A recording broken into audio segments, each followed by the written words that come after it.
Hey guys, welcome to the Tyrant Network podcast. I'm your host, Corey Frederick, and I'm off the mat today with Eric Chaz. Eric, welcome. Thanks for joining us. Thanks for having me, Corey.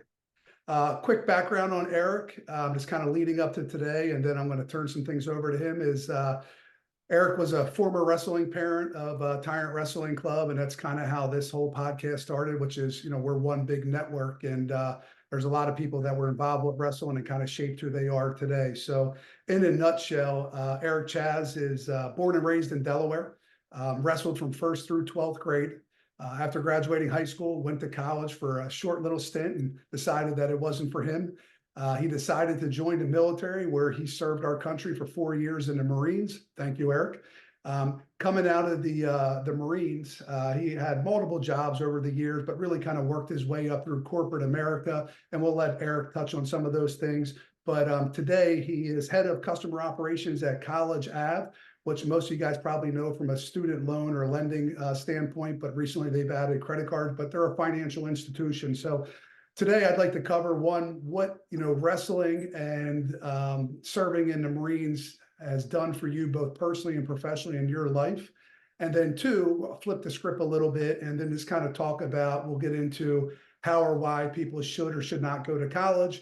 And if they choose to go to college, what are some of the financial options for them to be able to make it affordable? So why don't we just jump right in and just kind of share, and on top of that, your son wrestled, your two grandsons wrestle now. So, wrestling's in your blood, although you don't do it anymore. You used to train in jiu-jitsu as an adult, if I remember correctly. So, but why don't you tell our audience, why or how important and what an impact wrestling and the military has had on your life, kind of shaping you? Yeah, those are great questions. It's funny because when I think about wrestling through really all of my parochial years, it's true, but it didn't look, in the 70s and 80s like it does today, right? So when I say that I wrestled starting in 1st grade, I remember coming home with a flyer for the Smyrna Little Wrestlers Club, and telling my parents that I wanted to participate in this, and they had a lot of apprehensions because I was a very, very small kid. I'm a small man. I mean, I'm 51 years old and I'm walking around with about 118 pounds today, and that's if I eat really well. So you can imagine in 1st grade, I was slight, to say the least, and telling my parents that I wanted to participate in wrestling made them a little nervous, but nonetheless, they signed me up and we went. Buddy Rigby was my first wrestling coach, working out of the Catholic church basement, and I just fell in love with it. And I remember being told by one of the volunteer coaches that I had a lot of heart. And in 1st grade, you didn't understand what that meant. But what he was saying was, despite my stature and despite the obvious challenges I was going to face, I kept jumping back into the ring, so to speak. And that persisted for a couple of years, and I broke my arm. I had to sit out for a year and I was devastated. And then I went back in. And then when I got to middle school. Real quick, Eric, was there wrestling in your family at all, or are you the first person to ever wrestle? No, my dad wrestled as well. Also born and raised in Delaware. My dad wrestled in Middletown. I wrestled in a town called Smyrna, and they were rivals to a degree. But certainly he had enough to help me with some of the basic moves and things like that. But again, wrestling, even families then, didn't necessarily look like they do today, right? Or if they did, you didn't have exposure to it because there was no internet, there was no network, right? Like right. You knew kids that you wrestled with during wrestling season, and then you might know them from the baseball field, or you might know them from some other extracurricular activity, but there wasn't this community back then the way that there is today. And we'll talk about how much that the community impacted me and why I'm still involved in it, despite, to your point, not even having a dog in the fight necessarily anymore. Got into middle school, and I don't want to clarify, I was not a good wrestler, right? I was a scrappy wrestler. I was an enthusiastic wrestler, but I was not a good wrestler. And a lot of that was driven just by sheer overpowering by guys that were actually cutting weight to make the minimum weight class, right? So to give you some perspective, in my freshman year of high school, the minimum weight class for wrestling was 98 pounds. A lot of kids were cutting to get that 98-pound weight, and I was walking around at 86 pounds if I had a sandwich in my hand. So even going out to wrestle with the lightest possible weight class, I was easily overpowered. I just kept showing up. So I have a varsity jacket, I have a varsity letter from wrestling, but a lot of that was because, they would throw me in to jostle around weight classes, and they knew I was going to lose, but that was okay. I was out there to support the team. But it had a profound impact on my life. And in fact, I remember it was my sophomore year. And we had a natatorium at Smyrna High School, which is where the wrestling team would practice. And the natatorium also housed the weight room. And because I was so small, I had discovered bodybuilding and thought that was going to maybe be a way for me to bulk up. So I was working out a lot at the same time that the varsity team was practicing, and I would get egged on by the coaches to come out and participate, and I kept refusing and finally gave in and rejoined the team, and was told about a club that operated during school hours called Marines Physical Fitness. And it was basically a supplemental gym class. And it's where they sent a lot of the kids that didn't have any academic extracurriculars, or they weren't trying to build extra credits. And I found myself in this group with, the hardest of the hard, right? These guys that were jacked with muscles, and they were wearing t-shirts and smoking cigarettes and playing mat rugby. And, again, here I am, this guy that really just defies any reason to be there, kind of being taken on as the mascot. And they weren't kind to me. I didn't get bullied per se, but I got indoctrinated. They gave me just enough to make me miserable, but not so much that I was willing to tap out. And it's kind of like, the old adage that somebody else can pick on or you can pick on your brother, but nobody else can, right? That's kind of how I felt with this fraternity.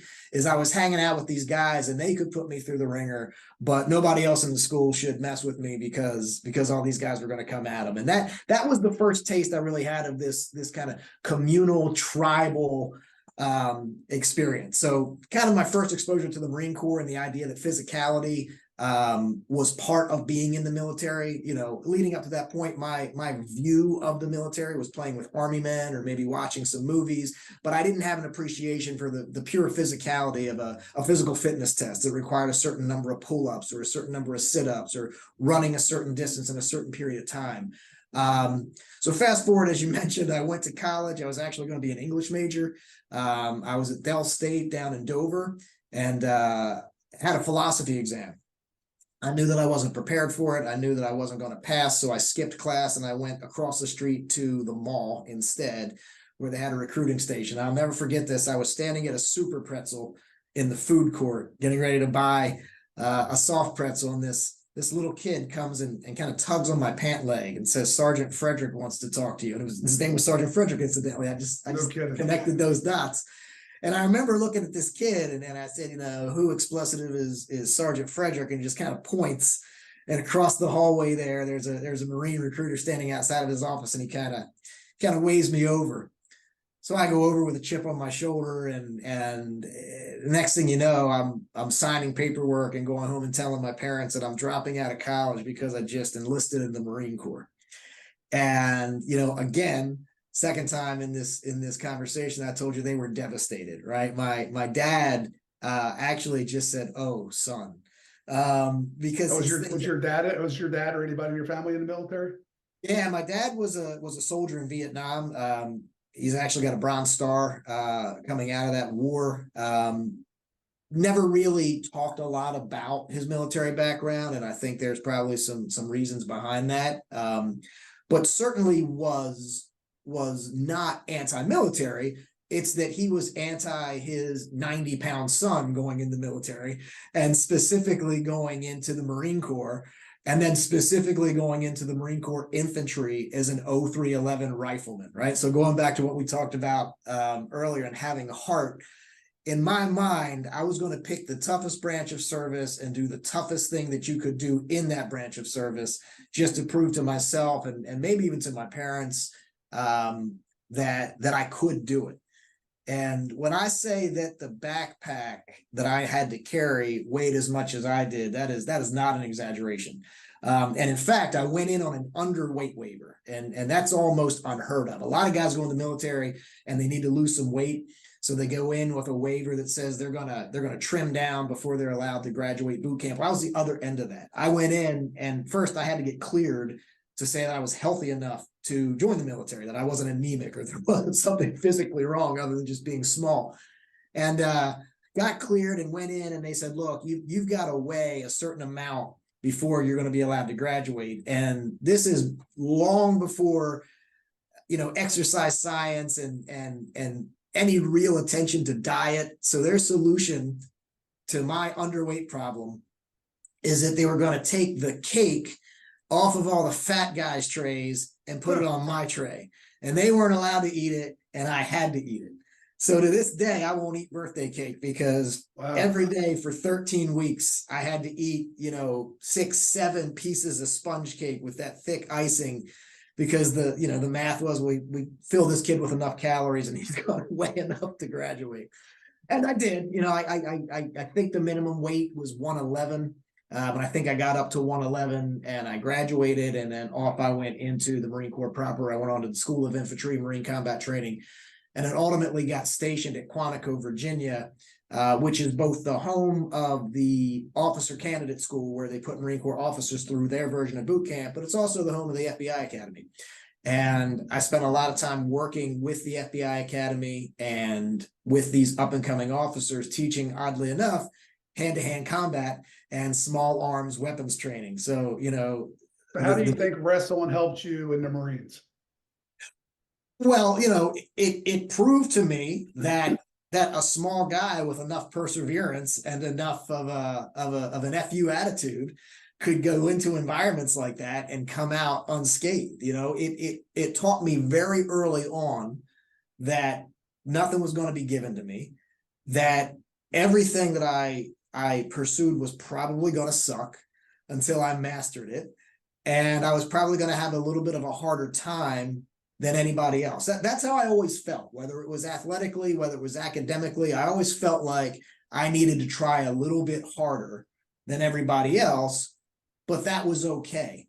So when I got into the military, that translated, because now I've got this attitude that I've developed by just being beaten over and over and over and over again on the mat and still getting up and coming back in for more, to basically do the same thing. And, I had a really good career in the Marines. And in fact, I was up for reenlistment. And at the 11th hour decided that I wasn't going to extend by another 4 years and came back home to Delaware instead. And that is really how everything else kind of fell into place. I found myself, as you mentioned, doing a couple of different odd jobs, literally selling cars, working in telemarketing shops, working in retail. At one point, I was a security guard at a local hospital, and just doing anything that was going to pay the bills. It was always an hourly rate, or it was always commission based. I was always struggling to make ends meet. At the time, I was married. My wife had a son prior to us getting married, so I instantly inherited a family. It was important to us that she didn't work, so I had to hustle to try and make enough to support initially the 3 of us, and then we quickly started to have children of our own. And before you know it, I had a family of 5 on an hourly income. And at one point, I was working 3 jobs just to make ends meet, literally make ends meet. I would get off work at my day job, sleep for a couple of hours, and then go work a midnight shift as a security guard down here at the shipping docks in the Port of Wilmington, guarding nothing, right? Just sitting up for 12 hours and making a round to make sure that nobody stole the thing that wasn't there to steal in the first place. But again, it was always just this grind, this hustle, and this idea that I wasn't going to rely on anybody else. I was always going to make things happen for myself, for my family. And then eventually I landed in what was at the time the largest employer in the state of Delaware, which was MBNA America. It was a big credit card company, financial institution. Started out. So we'll stop there for a second, because I worked there for almost 14 years, because I'm in Delaware too, right? But Yep. something we have in common is I didn't go to college at all. And that's one of the things I was going to ask you is, now I know that, society has changed a little bit now, but back in the day, car manufacturers, credit card companies, certain places, DuPont, you didn't have to have a college degree, but you had no college degree, but you did have wrestling as a background, which sometimes that's a bonus, but you coming out of the military. So how were you able to then eventually work your way up through the ladder without a college degree? Yeah, you know what, man, that's a great question. And I'll start by telling you, it wasn't linear and it wasn't easy. A lot of today, the sentiment for veterans is like you did at the beginning of our conversation, right? Thank you for your service. That wasn't a thing that we were saying pre 9/11, right? So prior to the attack on the Twin Towers, veterans were treated as an afterthought, and it wasn't treated as something that could minimally be on par with some type of education, right? It was almost like something that was reserved for blue collar people, although that wasn't true. That's the way that it was perceived in public. And I say that because job interviews for me were always very awkward, right? I would sit down and they would start to run through my resume, which was effectively non-existent, right? It was just a bunch of odd jobs that I could do here and there. And they would ask me about my skills. And it was always, did you go to college? No. Have you ever sold anything? No. Have you ever worked in manufacturing? No. Do you know how to work a computer? No. And I would run down all these things that I wasn't capable of doing. And inevitably they would come to the elephant in the room question, what can you do? And at 22 years old, I would say, I can kill you. And as you can imagine, that didn't result in a lot of job offers. And it wasn't until I was much later in life that I realized I could have easily taken those intangible skills that the military taught me, like competence, integrity, moral courage, and position them in a way to get a job. So you had those characteristics or those traits, you just didn't think about it. It was probably just natural to you, but you didn't think about it, or you didn't know how to articulate it into explaining it to other people in a sample setting of like a job interview. Yeah, I didn't even think that you should articulate it, right? It didn't occur to me that these intangible skills translated into something that employers wanted. And again, today, it's just such a different landscape. Today, employers are looking for those intangibles because the college degree has become the new high school diploma, right? Like you're coming But check out. this out. The first time when I was at MBNA, though, when I first had my first real job / corporate America, and before I got into management, I just thought everybody was like us. Like I just thought everybody was competitive or hardworking or showed up on time or cared about their job. Like I thought all those things. And then, especially when I got into management, I'm like, I'm babysitting 40 and 50-year-olds here. Like it was crazy to me. But that's why without a college degree, I was able to work my way all the way up from a part-time telemarketing position. And that kind of goes back to what you're saying. Like, I think there's just so many things that we can do that we don't even realize that we have an advantage in other people. But now with experience, or, I don't want to say arrogance, I feel like nowadays it's more confidence and I'm more humble, but you walk around with a chip on your shoulder and you feel like you can do more than anybody else because you are a wrestler or you were a Marine or whatever it may be. It's interesting because I think you have to position yourself to a prospective employer today in a way that differentiates you from everybody else, right? And it's going to be those intangible things that are going to allow you to do that. One of the things that I've told my kids since they were literally little children is that if I could make every young person acquire 2 skills early in life, it would be these. They should learn how to sell things and they should learn how to speak in public, right? It doesn't matter what you sell, and it doesn't matter to what degree you speak, whether you do something through some volunteer organization like the Boy Scouts or the Girl Scouts or 4-H, or whether you give a speech in debate class through high school. If you can do those 2 things, you're immediately going to separate yourself from a large portion of the population, right? Because I've worked over my career with a lot of really smart people who were never in charge, smarter than me, far more educated than me, and probably inherently smarter than me, but couldn't articulate their position. They couldn't articulate their point of view. They couldn't persuade a board of directors or even their manager. And conversely, I've worked with people who maybe didn't have formal education, or they didn't have an impressive litany of credentials, but they were the silver-tongued devils, right? They were the ones that could cast the vision, and they're charismatic enough to get people to follow them. And they almost always ended up being the ones that were in charge. And one of the things that I say today is the people that know how will always work for the people that know why. And what that means is that if you can understand a business, no matter what that business is, and you can articulate to your customer base why they should buy your product, or you can articulate to the board of directors why they should invest, you can surround yourself with people that are more technically capable than you are, right? That's how you become a leader. And I really think that's a little bit of a new perspective on employment. You and I coming up, it was always go to school, get your degree, get your job, start at the bottom, work your way up, stay there for 40 years, get your watch, and buy your RV, right? And that's just not the landscape of the economy anymore. That's not how people interact. And I think the emphasis on EQ, which is your emotional quotient, is as high as your IQ, which is your intelligence quotient, right? So to the degree that you can connect with people, and it's one of the reasons I think you're so successful, right? Is because you have this ability to connect with people that transcends wrestling. It transcends business. It's just it's a magnetism that people want to be in your orbit. And I think that there are people that are just wired that way. And if you're not wired that way, I think that those skills I mentioned would teach you to operate as if you were wired that way. So let's use that a little bit as a segue, right? When I was young, I thought I was going to go to college, play baseball, do all these things. But I hated school. Honestly, I don't know if I ever read a book from start to finish. And I can tell you in high school, I probably never even opened a book, right?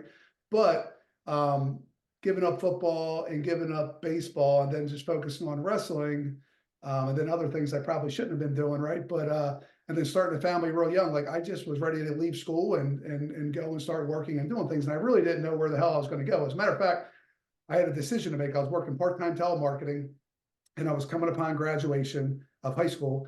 And my father-in-law at the time, he worked for an HVAC company, commercial HVAC up in the Philadelphia area, but they went all over the place. They'd be in Princeton one day and Philadelphia the next, and they were all over the place. But, that's a 45-minute to an hour and a half drive from us here in Wilmington, Delaware.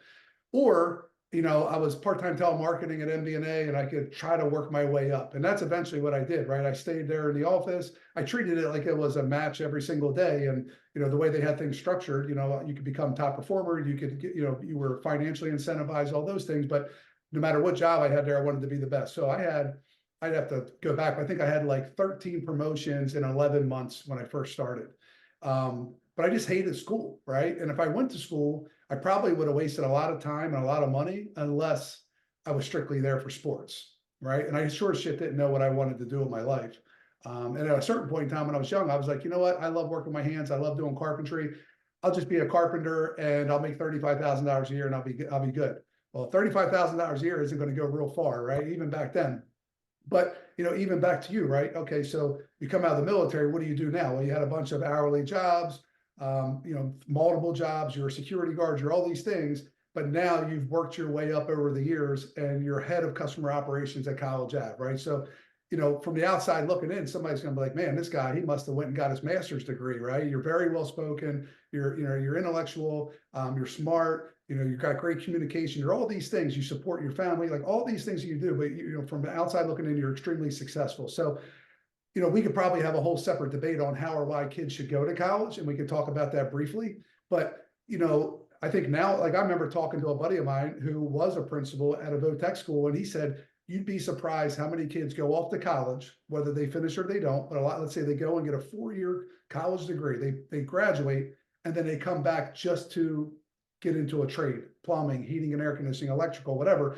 So now they either wasted 4 years of their life, or they have $100,000 in student loans that it's going to take them forever to pay back, but now they're in their apprenticeship and, going through all that stuff to get their trade. And, but sometimes people just don't know what they want to do. So, what should people think about prior to making a decision to go to college? What's your perspective? Like, what's your quick summary of how or why I should? And you have a son that just graduated college. He decided to go. You have a daughter that didn't go, but what should people consider when they're coming out of high school, whether they should go to college or maybe go into a trade or some other type of field? Yeah, man, it's funny because you asked me to give you a brief summary, and to your point, that's probably a whole podcast episode. And I would respond a couple of ways.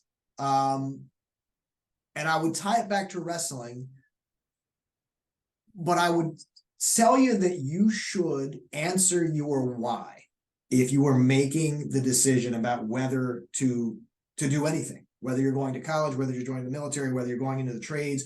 You should know why you're doing that. And, again, when you and I were younger, one of the phrases that I heard a lot was that you go to college to find yourself. Well, that's silly, in my opinion, right? Because you're spending an awful lot of money to find yourself.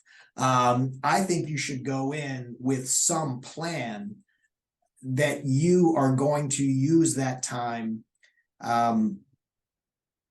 to translate into helping you fulfill your plan. Right now, that's not to say that it's wrong to have an undeclared major. It's not wrong to say that for the first couple of years you might not be sure. Certainly, you can explore the different fields of study and the different paths. But I see so many kids that go because they think that's what they're supposed to do, and they don't have any idea what that's going to translate into upon graduation. And unfortunately, a lot of times what it translates into is student loans that they have to pay back, and they're not gainfully employed yet, right? So as a guy that works in the student loan industry, I want to be really clear. I think people should go to college. I do not think every person should go to college. And I think if you're going to college, you should be thoughtful about what it is that you're going to pursue as a field of study. You should be thinking about what your future self looks like. You should be thinking about whether the course curriculum or the field of study that you're going to focus on is going to get you closer to that future version of yourself.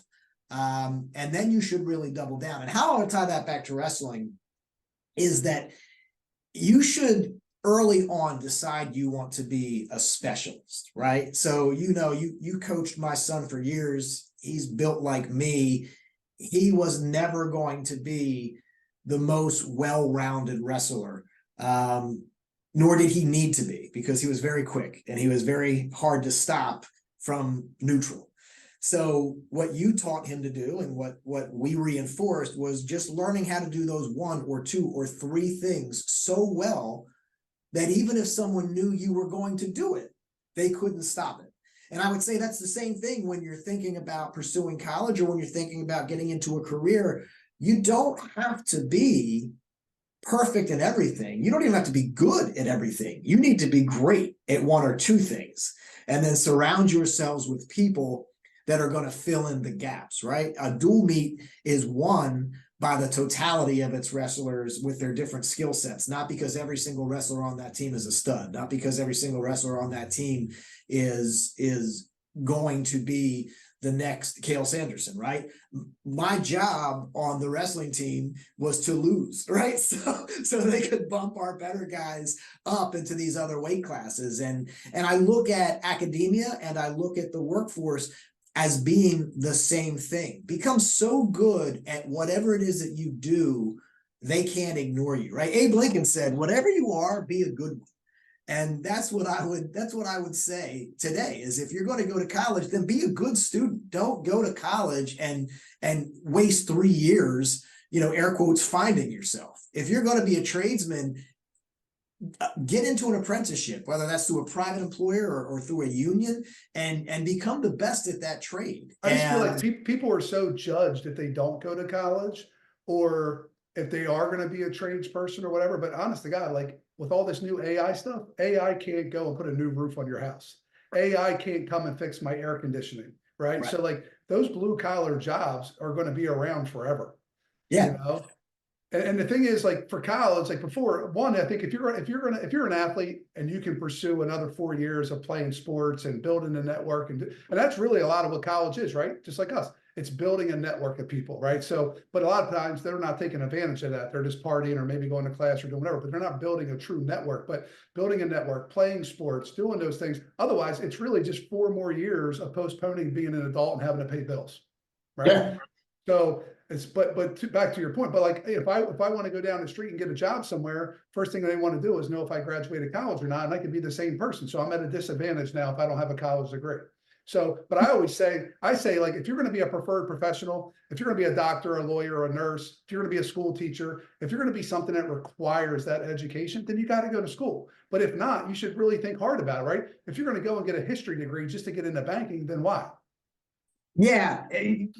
I agree with everything you said, but I would nuance one thing, right? When I talk about maybe not pursuing higher education, I am specifically talking about obtaining a degree. But I think everybody, whether you're a butcher, a baker, a candlestick maker, a doctor, a lawyer, you should be a lifelong learner. Right. And I look at you again, you and I have talked outside of this podcast about how you continue to sharpen your own saw, right? You're reading, you're listening to podcasts like this one. You're surrounding yourselves with people who maybe have more expertise in certain areas, but you're continuing to evolve. You didn't arrive, right? And I think this conversation could be misconstrued in having your listeners say, well, if I don't go to college, that means I don't have to learn anything. And that's not what I'm saying at all. I'm saying the opposite of that. I'm saying whatever you do, continue to learn so that you are the penultimate version of what that thing is, right? And learn through whatever mechanism best suits you. If you're not a reader, don't read, but listen to podcasts. If you don't like listening to podcasts, get audiobooks. If you don't like listening to audiobooks, get a mentor, build a relationship with somebody that's going to help you evolve as a person. And that is different than saying that not everybody's an academic. Everybody's not an academic, but everybody should be a learner. Right. So specific to wrestling, let's say, I mean, I was distracted by being a kid, but specific to wrestling, as a coach, I was a student of the sport far more than I ever was as an athlete. Yep. And I learned from all the people that I surrounded myself by traveling the country and other coaches, and not being insecure enough to hire people that knew less than me. I wanted people that knew more than me, and I wanted to learn from them, even from the athletes themselves. Hey, wrestlers, show me how to do this move. How did you score that, right? But now, where I'm at as an adult in the industry that I'm in, I say, like, running wrestling tournaments, we run some of the best events, but when we come back, even though from the spectator, the people that have attended the events, they think, oh, what a great event that you guys ran, and everything kind of went perfect for the most part. Yeah, but on the inside, we come back with a list every single time what we need to do better.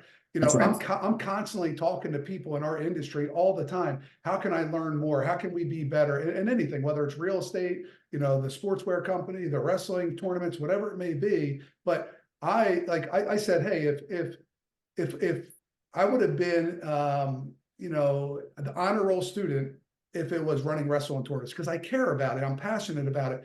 I wasn't that type of learner. I had to watch somebody write shit on a chalkboard for hours all day long, and I had attention deficit. I couldn't retain it. I wasn't interested. I didn't care.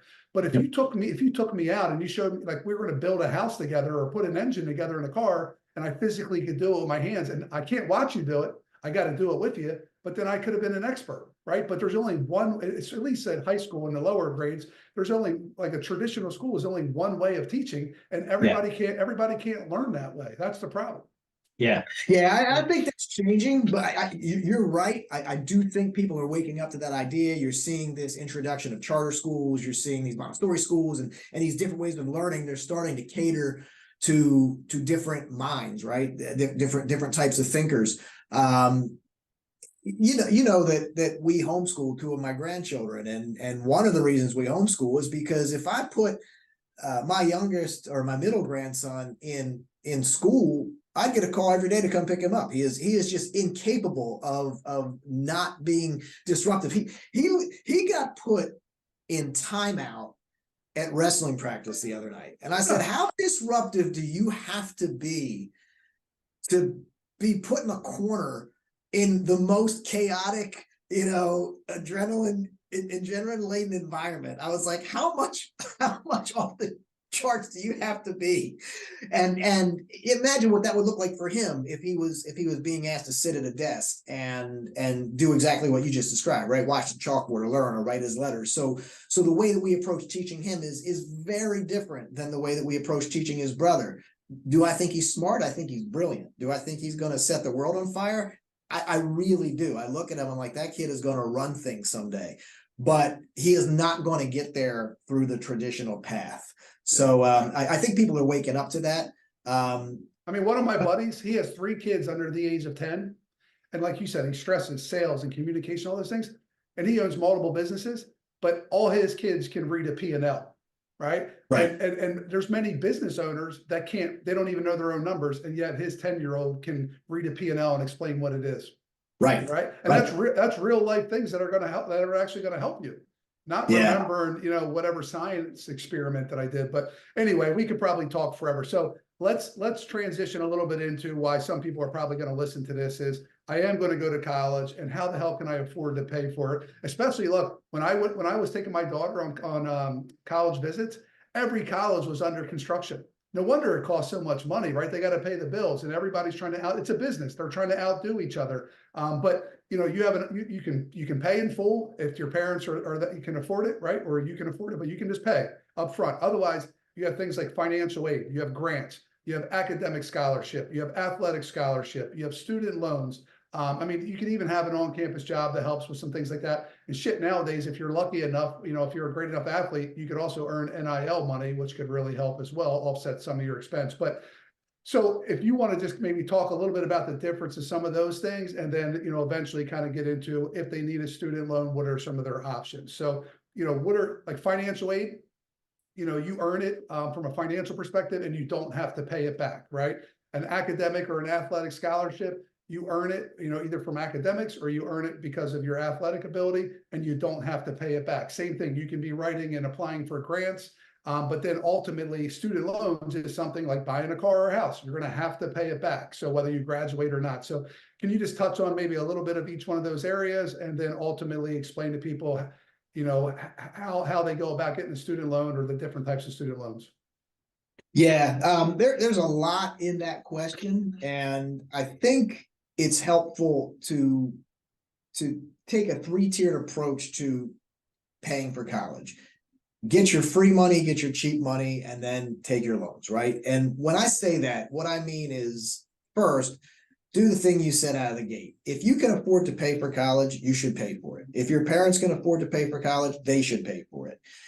If you can find money that local organizations like the VFW or some of these other civil organizations are giving away for writing essays, you should take advantage of that. And there's a resource that I can't recall off the top of my head that you can access online that will show you all of the money that's accessible to the student that's willing to do those types of things. And we can put that in the show notes. I can get the website and we can put it in the show notes. But certainly while you are preparing to go to school, you should avail yourself of as much free money as possible. And I forget what the statistic is, but a lot of money gets left on the table every year from organizations that want to give it away, and they simply don't get an applicant, or they have more resource than they have people accessing that resource. So step one, make sure you're aware of what's available to you and take advantage of it. Now that discounts athletic scholarships, academic scholarships. That's almost a different breed of horse, right? If you're eligible for those types of things, schools are reaching out to you. They want you to go there, right? If you're an athlete, if you're an academic, you're not going to necessarily need to pursue obtaining that money. They're going to let you know that's available. But for the average Joe, there are ways that you can get money that you're probably not aware of. I'm aware of a bowling alley that was giving away, a $500 grant for somebody that would write an essay on how bowling changed their life, and nobody did it. Right. So it's only $500, but you do that enough times and it adds up. The second thing you need to do is obtain your cheap money. And the government is far and away the cheapest money that you can access, right? So how do you do that? Well, first you have to fill out what's called the FAFSA, FAFSA. It's the free application for federal student aid. That form is basically your key to how much money you can access through the direct loan programs. The direct loan programs is what the government loans for school are called today. And you can only access that money if you complete the FAFSA. That's an online form. Once you complete it, it's going to go through basically a recipe or a list of criteria, and it's going to spit out how much your family or your household is eligible to borrow from the government. Now, there's two types of loans within the direct program: subsidized and unsubsidized loans. Subsidized loans mean that while you are in school and deferring paying back those loans, you are not accruing interest on those loans. And unsubsidized loans mean that you are. Many families are only going to qualify for unsubsidized loans, and they're only going to qualify for the minimum amount that the government will lend. But you should take advantage of that because it's the cheapest money that you're going to get. Many families are going to qualify for more, and they might qualify for subsidized loans. It's all going to be dependent on your situation, your financial situation in your household, and that is governed completely by the information that you put on the FAFSA. So the subsidized, the interest is deferred, but unsubsidized, it's not. Correct. You think about an unsubsidized loan as a loan that starts accruing interest the day that the money is dispersed. And you think about a subsidized loan as being a loan that doesn't start to accrue interest until you have graduated from school, and then you have a 6-month grace period. Now, both loan types eventually accrue interest. The difference is that one is accruing interest while you are in school, and one is not accruing while you're in school. So you've gotten that free money, or excuse me, you've gotten your free money from all the sources we talked about. Now you've gotten your least expensive money, which typically come from those government programs. And then often what you find is that you have a gap. You have a gap between what school costs and what you were able to borrow through the government. Now you would pursue some private institution to obtain the difference, right? And you could get that from your local bank. You could get that from a company that specializes in student loans specifically. You could get that on a payday loan, I guess, technically, if you wanted to, right? But generally what people do is they pursue private student lenders to fill in the gap on the amount of money that they need versus the amount of money that they have available to them. And from there, you simply apply with the company directly in the same way that you would for any other loan type, whether you're taking an automobile loan, a mortgage loan, a personal loan. The process is going to be generally the same. Now I'll pause there to see if you got questions, because in a minute I'm going to shift gears into what makes student loans a completely different animal than any other loan type. But I think in the interest of clarity, I want to make sure that your audience is following so far. Yeah, some of the questions I have, I know the answers to, but I'm thinking on behalf of the audience. But let's just say, so my oldest boy, he went to University of Delaware, but he didn't make it past the semester, decided school wasn't for him. My daughter, my middle child, she decided to go to school. And it was, so I'll stop with her. So she went to school. My youngest boy knew he wasn't going to college, and he didn't go, and he's pursued other things. But my daughter, you know, I was a wrestling coach, so I always knew how the wrestling recruiting worked. And I remember her, you know, colleges reaching out to her, or we went on a couple college visits, and you know, they're making offers, and I'm like, she's only a freshman or a sophomore. We're not doing anything yet. But then, you know, going into her senior year, so the summer before her senior year, we started hitting some colleges that she was really interested in, and then they were like, we've already given all our money away for that class year. Like in regards to the athletic scholarship, I'm like, oh shit, right? So I had no idea how soccer worked. And so ultimately, though, let's say we found a school that she really liked, but the coach said, we don't have any money, but she can walk on and she can earn money. So, you know, if I like what I see, if she contributes and all that, then she can earn her money, no problem. And I said to her, I said, listen, there's parents out there that they need to tell everybody their kid got an athletic scholarship, or they got a full ride or whatever. I don't care where the money comes from. I just want money, or I need money, right? So we applied for financial aid, and we did all these things. and she was planning on going to this school, and for some reason something happened, and we really like didn't qualify, like for somehow, some way they didn't give us much money, or we didn't qualify for much, and I just knew something wasn't right. To the point, I never got a straight answer from the school, because they ended up giving our non-refundable deposit back. So obviously there was some sort of error. But my point is, what I'm really ultimately getting to is that school would have cost us, let's say, over $60,000 a year at the time. Well, then I'm sitting there saying to her, like, you're going to go to school, and yeah, we can help you with some of that, but you're going to graduate, let's say, with $200,000 in debt, right?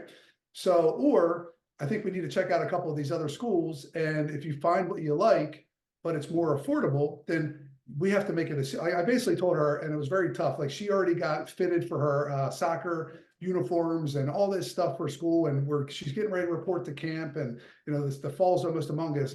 And I'm like, I got to make a business decision for you. I'm like, I'm not going to allow you to go to that school and go that far into debt, because we can't afford to pay all of it ourselves.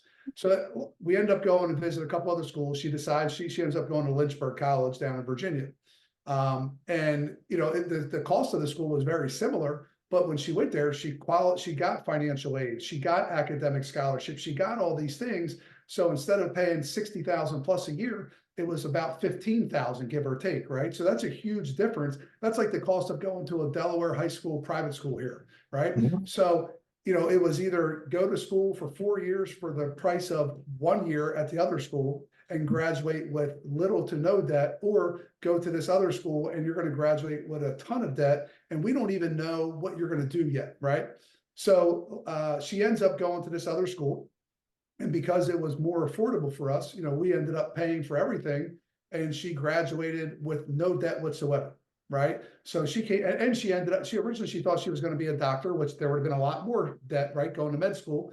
But she switched like halfway through her freshman year and decided she wanted to be a nurse. So that definitely became more affordable. But she graduated, she came out with no debt, and she goes into a preferred profession, and she's a nurse, so she's making great money right away. So she was set up for success right off the bat. But it was just much more affordable. But I remember, in addition to the money that we earned, what little bit we had to pay, I wanted to try to get student loans, because I was thinking it was free money. Not that I didn't have to pay it back, but I was thinking it was like 0%, like a 0% credit card for 18 months. I could just pay the principal. I'm not going to get hit with any interest until she graduates. But back to what you said earlier, we must have gotten qualified for an unsubsidized loan, because when they told me that I was going to have to pay interest all along while the payments were deferred, I said, I'm not going to do that. I'll just pay, and I'm not going to worry about the loan. But if the interest was deferred until she graduated, I was going to take full advantage of it, even if we're just socking the money away, and then I'll just pay it off when she graduates. Yeah, look, man, one of the things that I discovered when I put my son through college is and I had been doing student lending for a decade at this point, and I still went in and sat across the desk from a financial aid officer and talked about his options. And they kept packaging his federal loan or his direct loan as a benefit. And they were saying to him, do you want to take advantage of this benefit? And I kept saying to him, that's a loan, man. That's like, whatever they call it. You are borrowing money, and they are going to charge you for having borrowed that money. So we may take advantage of it, but don't misconstrue it into thinking that there aren't some strings attached, right? And do you think colleges are getting a kickback from getting kids on government student loans, or is it more of like they're trying to make it appear as if their school's more affordable because the bottom line that you have to pay after the student loan seems a lot less? I necessarily think it's either. I think especially when you're dealing with financial aid officers, their job is to get people into school, right? And they're going to present you with the options that are available, and they're going to show you what your tuition is. They're going to show you how to access money, and they're always going to tell you the same thing that I said, which is fill out that FAFSA. And that's going to do two things for them. One, it's going to allow you to determine how much assistance you're going to get from the government, but it's also going to allow them, the school, to determine how much assistance they might give you directly, because oftentimes the schools will have grants or programs of their own. And that's probably what happened in what you described with the difference between the two schools, right? Why was one school willing to give more money? Well, maybe they had lower enrollment, right? Or maybe they had less people in line to get a piece of that pie, and therefore there was more pie to go around. But I think ultimately they are simply trying to make sure that they are getting students in, and they are making all of those available payment options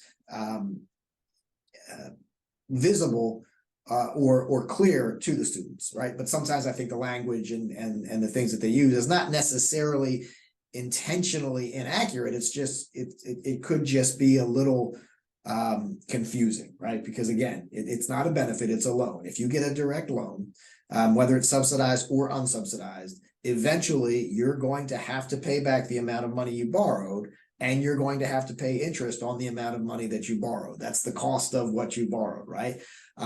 Whether it was subsidized or unsubsidized simply means that you're going to start paying interest at a later point in time, but you're always going to have to give back more than you took from the government, right?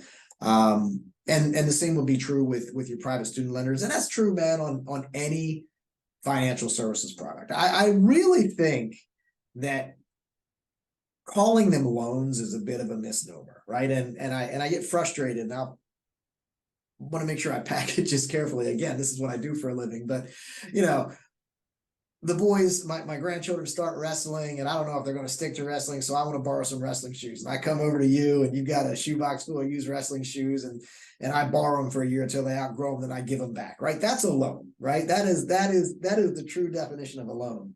When you take a loan from the bank, and let's say you borrow $10,000, well, you don't just give them $10,000 to throw back into their cardboard box and call it even, right? They're always going to charge you interest.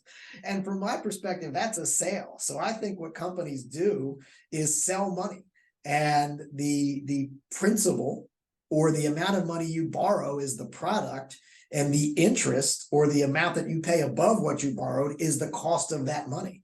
And I think sometimes that gets lost in translation, right? That's true whether that money's coming from the government or whether that's coming from a financial institution. If there's a principal balance and an interest payment that goes along with it, you are paying for the use of those funds. And I don't think families necessarily think of it in those terms. And I certainly don't think that it's always positioned that way by folks that are trying to get you into a school. All right, so at the end of the day, I decide I'm going to go to college. I need to explore all the free money. That's financial aid, that's grants. If I'm lucky enough, I'm going to get some academic or athletic scholarships. Then I'm going to go with the cheaper money, which is going to be a government-backed student loan. But then if I need more, I'm going to go to a private company. And obviously, if it's a private company, it's probably a slightly higher interest rates, things like that. But ultimately, you're providing them an opportunity that they wouldn't have if they didn't have the money to be able to afford to go. That's so right. if you know what advice, let's say, well, I say two parts. What advice or information would you give to the kid that's thinking about some things? I know you said maybe have a plan of what you want to do, and then what advice or what information would you share? One, as somebody that works in a student loan company, but then two, as somebody that's a parent as well that recently has had a kid go to college and graduate. But what advice can you give to the student, and what advice can you give to the parent going through this process? The first thing I would tell you is that you should always shop around, right? I would love to tell you that the first place you go should be where you should transact business, but you don't do that in any other situation in life, right? You don't go buy the first car that you test drive. You don't buy the first house that the realtor shows you. And when you're trying to take out loans, you should shop the market and see what is available. Certainly, you're not obligated to anyone until you actually sign on the dotted line and take money from them. And you should take advantage of the information superhighway that is the internet and shop around with all the available lenders and see where you can get the best bang for your buck. That usually translates into the lower interest rate. Now, there are three things that govern how much money is going to cost you. One is the amount of money that you borrow, right? So the principal balance. Obviously, borrowing $10,000 is going to cost more than borrowing $5,000, all things being equal. The second is the interest rate. Borrowing $10,000 at 5% interest is going to cost less than borrowing $10,000 at 8% interest. And the last is term. And term is just a fancy word for how long you have to pay back the loan. Obviously, if you're paying back the loan in 5 years, you're going to pay less to the company or the bank than you would if you paid back that loan in 10 years, because they're going to be collecting money over that term, right? So you've got to look at all three of those levers when you're making a financial decision. And as a general rule, the faster you pay the money back, the less the money costs. So the first thing I would tell you is that when you go to a private lender, they're going to make a number of repayment options available to you. The first and probably most appealing option is to fully defer the loan, which means that you don't have to make payments while you're in school, and typically after 6 months upon graduating from school.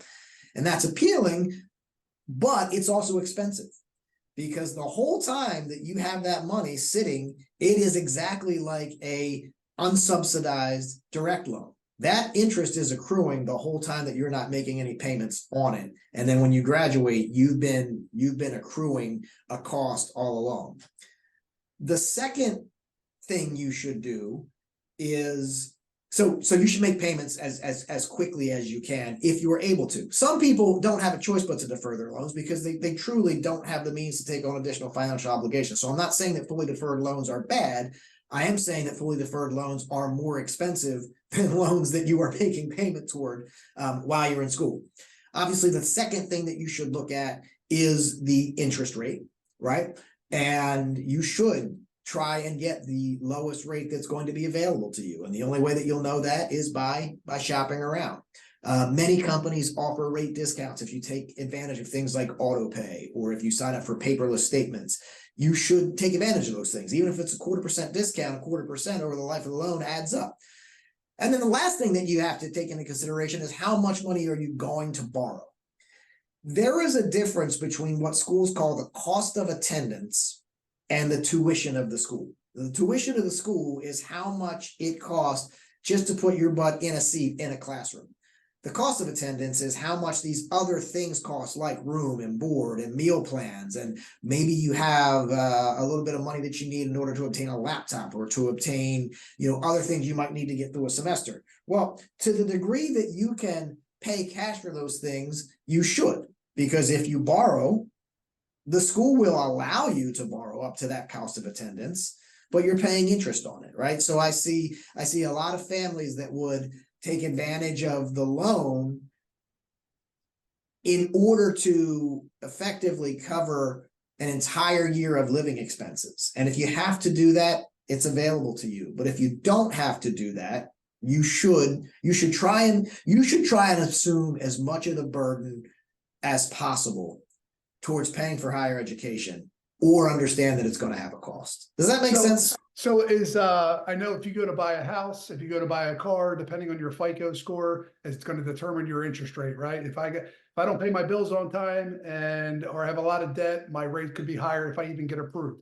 If I have a great credit score and I have no debt and I have a long history of paying my bills on time, then I'm going to get a really great or much lower interest rate. So a lot of times these kids are coming out, they're 18 years old, they have zero credit. Mom and dad have to co-sign for them, right? Somebody's going to co-sign for that loan.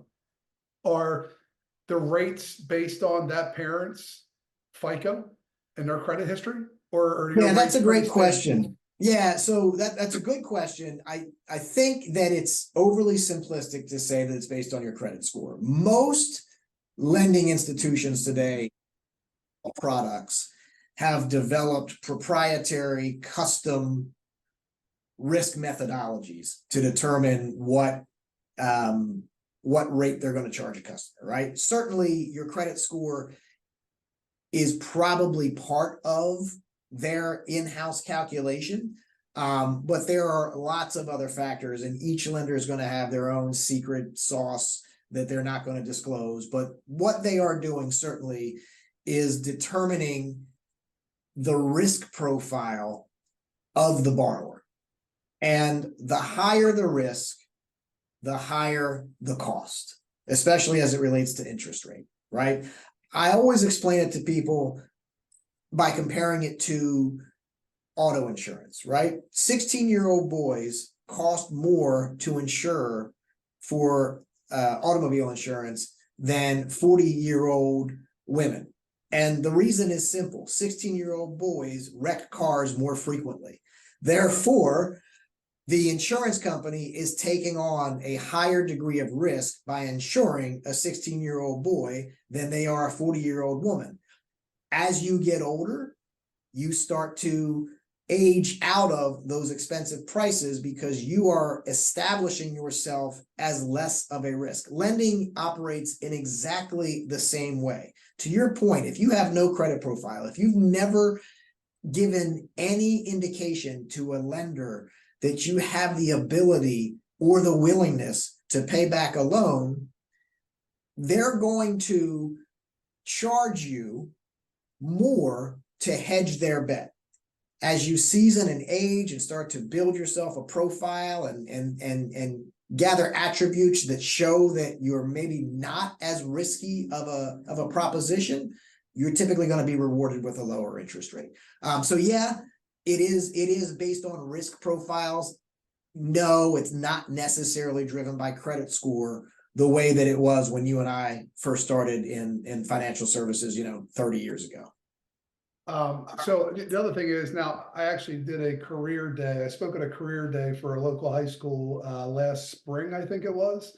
And I was surprised. I think they said that there was some type of financial education class that was offered, right? Like, now there's really no checkbooks anymore, right? But we always said, hey, when you come out of high school, when you come out of college, these kids don't know anything about credit. They don't know how to balance a checkbook. They don't know how to manage their money. Like, none of this stuff is taught in school, and that's what you need to succeed in real life, right? So, real quick, since you're an expert in the financial industry, can you just touch on the difference between, or what is simple interest versus compound interest? Yeah. So like I said earlier, interest in my simple mind, interest is the cost of borrowing money. Simple interest means that you are only paying interest on the remaining principal balance. So remember, if we say you took a $10,000 loan in a simple interest model, you're going to pay interest on a $10,000 loan. And once you pay that loan down to $9,800, you're only going to pay interest on a $9,800 loan, et cetera, et cetera, et cetera. Almost all installment loans, whether they're mortgages or automobile loans or personal loans or student loans, are going to be based on a simple interest model. Compound interest means that you are charging interest on interest that accrued. That's how credit cards work.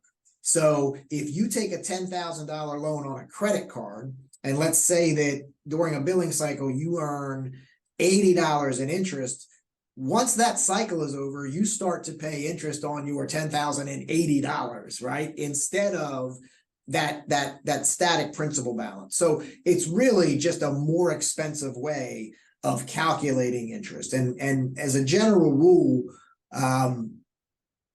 you want to avoid compound interest products, and certainly revolving balances or having balances on compound interest products. That's the slippery slope that folks find themselves in as it relates to digging out of debt. So almost all installment loans by design are going to be simple interest loans. And I'm not aware of a credit card product that is not a compounding interest loan.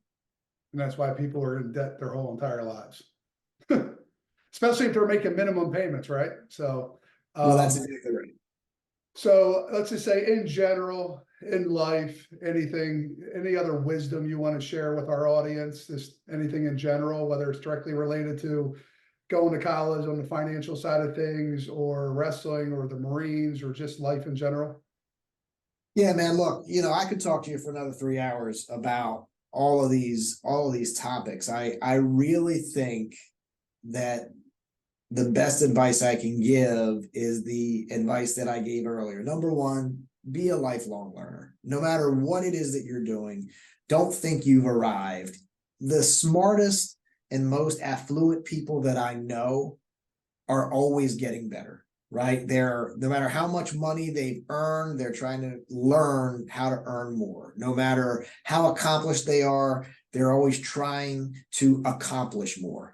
And that doesn't have to be a formal curriculum. There are lots of ways to learn, but whatever best suits your particular learning style, you should take advantage of it. Two, listen, man, learn how to talk to people. These conversations can't take place over text. They can't take place even, with social media posts and short videos, right? You have to build relationships, and the only way you can build relationships is by networking, and the only way that you can really build a deep network is by learning how to communicate. And once you do that, I really think that the skids get greased for you. People inherently want to help each other.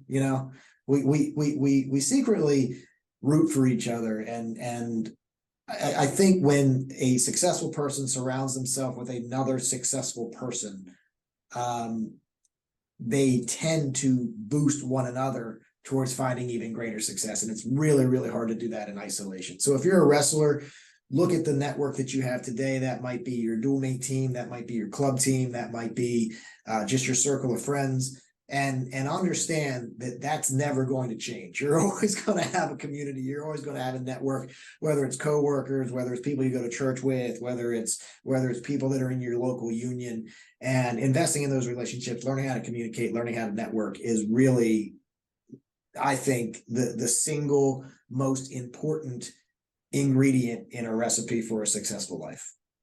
Yeah, and the thing is, like, and I've grown a lot over recent years, let's say, but you always want to surround yourself with the best so you can be the best. But I think the other challenge is treating people with respect, maybe being more Christian-like of the people that aren't at the level that you're at or that you want to be at, right? And I think a lot of times you're judgmental, right? If they're not the best employee, or they're not the best athlete, or they're not some of those things, but instead of looking at them and being condescending, it's like, how can you lift them up, right? How can you bring them along for the ride? But at the end of the day, they're either got to get on board, or you got to move on without them, right? So you got to surround yourself with the right people, and people that have similar goals and interests, and those types of things. But I 100% agree with you. But I can tell you, and it keeps going. I see it with everybody, and I talk to about it all the time, which is, as I've gotten older, my circle of friends has gotten a lot smaller, but my network continues to grow, right? And that's one of the things too, like, no matter what age you are, college, high school, wherever it is, like, you got to start building that network right away, and do you want to be remembered for being a complete dickhead to people, right? Or do you want to be remembered for being the guy that would hold doors open for people, or just be polite, right? Just don't be rude. And now it's a lot different, right? I haven't been around schools in quite a while, like in schools, with my kids or coaching or doing whatever. But I mean, when we were kids, if you got bullied, you had to toughen up, right? Yeah. You had to get tougher. Like, that was the only way. I mean, there was days, and I didn't ride the bus many years, but there were some days, and people would probably find this hard to believe considering where I'm at in my life now. But I remember being in like 7th grade. That was the only year I went to public school, was in 7th grade. And that was the only year. Well, I rode a bus that year. Man, half the days I got off the bus, I had to fight my way back to my house. You know what I mean? But that's how you learn, right? But it was like, you dreaded getting off the bus, but it was, you either stood up for yourself or you were going to get your ass kicked. And I'm not saying that's the right thing, but I think that what we're so soft about as a society now is what made us tougher back then. And Yeah. even the weakest person learned how to deal with those things. They learned how to deal with people not treating with respect. They learned how to deal with all that stuff, and where now, like, everything's just given to you. So I don't know, that again, that's probably a whole nother podcast. It's not talking about those things, but yeah, like, your advice is, communication, sales, all those types of things. And I can't agree with you more. So. And the thing I said to you last night, as we had kind of talked about, our conversation in advance, really rattles around in my brain a lot. I wake up every day as a kid who grew up in, a very small state in a very rural town, in the 1970s and 1980s, that did not obtain formal higher education through a university. I am shocked every day that this is how it turned out, right? That I have been as blessed as I have been to accomplish what I've accomplished, to know the people that I know, to be given a platform like this, to even offer my opinion on things, just defies logic, because it doesn't make sense that this is where I landed. And some people would tell me that it's because I'm lucky. And I don't think that I'm lucky necessarily in that I have a 4-leaf clover in my pocket, or that somebody's watching out for me. To me, luck is when opportunity and preparation collide. And I've been given a lot of opportunities in my life and in my career, but if I was unprepared to take advantage of those opportunities, then I guess people would call me unlucky. And at the same time, if I had prepared my whole life to be called into the big game, into the varsity match, and that situation never presented itself, then I guess that you would say I was unlucky. But I think when you prepare and put yourself in positions to seek and capitalize on opportunities, and then all of your skill and hard work and preparation and pursuit of learning opens up and you can exploit it, then I guess you're the luckiest guy in the world. And following that definition, I've been pretty damn lucky, man. And it's funny, like I'll go my whole life with never seeing or hearing anything, and then all of a sudden I'll see or hear for the first time, and then I see or hear all the time after that. So in all I'm not a big reader. I have started to read a little bit, but most of what I do is Audible books or podcasts, especially with all the drive in the tournament. So, but I had heard recently multiple times when preparation meets opportunity. And I think that's just a phenomenal way to kind of, I'm not lucky, because I wouldn't have those opportunities if I wasn't prepared. If I didn't bust my butt every single day, I wouldn't even be afforded those opportunities. So, and even like I had no college degree when I was at MBNA, and all but my performance spoke for itself when I was in part-time telemarketing. But the guy that I interviewed with, was a state champ from Jersey, and he wrestled for Rutgers. And he put me through the grind. When he interviewed me, I didn't think I was going to get the job. And they waited a few days to call me and offer me the position. But I remember him saying to me, he's like, "You don't have a college degree?" I said, "No." And I felt pretty confident in general, but like he made me feel bad, like I wasn't going to get the job because I didn't have a college degree. But then he said, "You're a wrestler though. And I know if you can make weight and you're that disciplined, you'll have no problem doing this job." Right. So again, preparation meets opportunity, right? And a little bit of fortune or luck, the right person interviewing you and things like that. But again, that all goes back to that network and kind of closing out it. And I'm going to keep saying it. That's how we kind of came up with the name of this podcast, which is, I feel like, and it could be a lot of different things, but I feel like wrestling or my life or what we have built through our companies, it all boils down to your network. And I just want to continue to share the network that I have built with the public or the platform that I have. And it has started with, the wrestling tournaments and people like that, but really it's going to go far beyond wrestling. So Eric, if they didn't know you before this podcast, they're going to know you now. I appreciate your time, and I look forward to, continuing to, learn from you as well, and watching your family and you succeed. So thank you so much. Thanks, Corey. This has been great.